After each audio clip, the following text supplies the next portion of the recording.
میرے پاکستانیوں گیم چل کیا رہی ہے یہ ذرا دھیان سے سننا کہ خان صاحب کو انہوں نے کیوں نظر بند کیا ہوا ہے، ان کی سسٹرز کو کیوں اندر کیا ہوا ہے،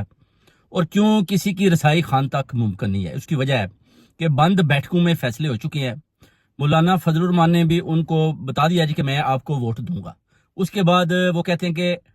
ہم نے جلدی جلدی آئینی ترامیم پاس کرنی ہے،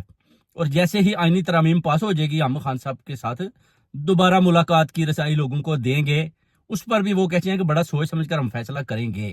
کیونکہ جنرل عاصم منیر چاہتا ہے کہ جناب خان صاحب جو ہے نا اگر تو وہ اسی طرح لوگوں سے ملتے جلتے رہیں گے، جیسے کہ پنجوتا صاحب کو بھی اٹھا لیا گیا تو وہ ان کی پیغام رسانی باہر کریں گے، تو پھر وہ پورے پاکستان کی کال دے دیں گے۔ پورے پاکستان کی کال ہوگی تو پورے پاکستان میں احتجاج ہوگا۔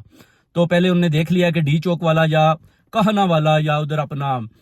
جو انہوں نے ملتان اور فیصل آباد اور میاں والی میں پروٹیسٹ کی کال دی تھی،